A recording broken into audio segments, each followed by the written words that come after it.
तुषार, तुम यहाँ क्या कर रहे हो? तुम्हारा दिमाग खराब हो गया। ये क्या कर रहे हो तुम? दामाद जी, आप मेरी बेटी को क्यों मार रहे हो?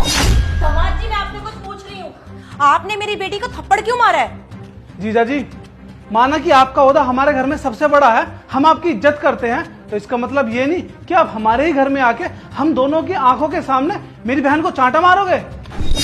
मम्मी देखो ना, ये कैसे करते हैं। ये घर पर भी ना मेरे साथ ऐसी बदतमीजी करते हैं, मुझ पे हाथ उठाते हैं, और आज तो आप लोगों के सामने भी इन्होंने मुझे मारा है। इससे पहले मैंने ऐसा कब किया है कुछ? अरे छोड़ो मेरी बेटी के बाल। जब तुम हमारे सामने इसका ये हाल कर रहे हो तो अकेले में तो पता नहीं तुम मेरी बेटी का क्या हाल करते होगे। शर्म लिहाज है या नहीं है दामाद जी आपको? अब समझ में आया कि मेरी बेटी घर आके क्यों बैठी हुई है। अरे आपके हाथ ही इतने चलते तभी तो मेरी बेटी घर आके बैठी हुई है। अगर आप मेरी बेटी को प्यार से रखते ना तो मेरी बेटी यहाँ ना आती अपने मायके में रहने के लिए। तुम सही कह रही हो मम्मी, जीजा जी की ही गलती है सारी, तभी हमारी बहन 2 महीने से घर में बैठी है। ऐसे ही होते हैं आदमी। मम्मी, शादी के थोड़े टाइम बाद ही ना ये मुझ पे हाथ उठाने लगे और मुझ पे गुस्सा करने लगे। चुप कर, अपना मुंह ना बंद कर मेरे सामने, वरना एक और मारूंगा। और मम्मी जी, आप तो जानते हो ना कि हमारी शादी को 5 साल पूरे हो चुके हैं, और मैंने तब से लेकर आज तक हनी पे हाथ तक नहीं उठाया और इसको कुछ बोला तक नहीं है, ऊंची आवाज में बात तक नहीं की। मम्मी जी, जो आज मैंने हनी के साथ किया है ना, यही सेम चीज ये मेरी माँ के साथ करके आई है। सोचा तो मैंने भी था, अरे ईगो तो मेरे अंदर भी थी। मैंने ये ठान लिया था कि इसको यहां से कभी वापस लेने नहीं आऊंगा मैं, लेकिन क्या करता, इसको सबक जो सिखाना था, तो बस इसलिए मैंने आप लोगों के सामने ये सब कुछ किया ताकि इसकी असलियत आप लोगों के सामने आ सके। अरे क्या गलती थी मेरी माँ की, इसको कभी अपनी बहू नहीं समझा, हमेशा अपनी बेटी की तरह माना, इसको इतना प्यार दिया, लेकिन इसने मेरी माँ के साथ बहुत गलत किया है। हाँ तो इसमें गलत क्या किया मैंने? मुझे पार्टी में जाना था और वो मुझे रोक रही थी। अरे वो होती कौन है मुझे रोकने वाली? और वैसे भी उनको क्या नहीं मिलता, खाना पीना सब कुछ तो टाइम पे मिलता है, और उसके बावजूद भी मुझे रोक रही थी। तेरी इतनी हिम्मत कि तूने अपनी सास के साथ इस तरीके का व्यवहार किया? क्या मैंने तुझे यही संस्कार दिए हैं? तुझे शर्म नहीं आई ये सब करते हुए? अरे बेशरम, अपनी इज्जत का ना सोचती, कम से कम अपने भाई और माँ की इज्जत का तो ख्याल रखती। हाँ, मैंने नहीं सोचा था कि तो ससुराल में जाने के बाद अपनी सास ससुर के साथ और अपने पति के साथ इस तरीके की हरकतें करेगी। शर्म आ रही है मुझे अपनी बेटी कहते हुए तुझे? लायक कहीं की। मम्मी, आप मेरी साइड नहीं ले रही हो, आप इनकी साइड ले रही हो। इन्होंने मुझे चाटा मारा है। क्या गलती थी मेरी माँ की? हमेशा तुम्हें अपनी बेटी की तरह माना। अरे जैसे वो अपनी बेटी को टोकती थी ना किसी गलत चीज के लिए, वैसे ही वो तुम्हें रोक टोक करती थी। अरे अपनी बेटी मानती थी इसलिए करती थी ये। अगर वो तुमसे प्यार ना करती ना तो वो तुम्हारे ऊपर ना कोई बाउंडेशन नहीं लगाती, कभी तुम्हारे बारे में सोचती तक नहीं, तुम्हें जो करना होता तुम वो करती। लेकिन नहीं, मेरी माँ ने ना तुम्हें बहुत प्यार दिया है, अपनी बेटी की तरह रखा है। लेकिन तुमने, मुझे तो शर्म आ रही है तुम्हें अपनी बीवी बोलते हुए भी, तुमने मेरी माँ के ऊपर हाथ उठाया है। अरे शर्म आनी चाहिए तुम्हें। अगर तुम्हारी माँ के साथ मैं ये सब करता तो कैसा लगता तुम्हें?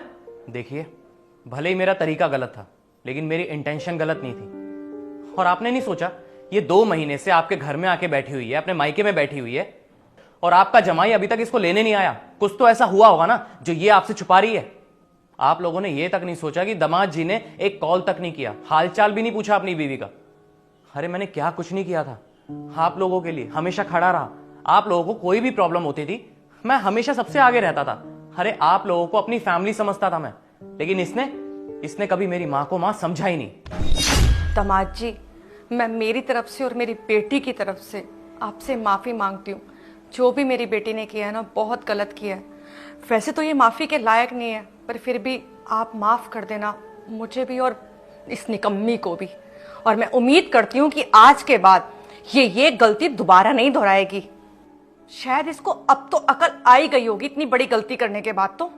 जीजा जी प्लीज आप मुझे भी माफ कर दीजिए। मुझे तो लगा था कि सारी गलती आप ही की है, इसीलिए मेरी बहन 2 महीने से घर में बैठी है।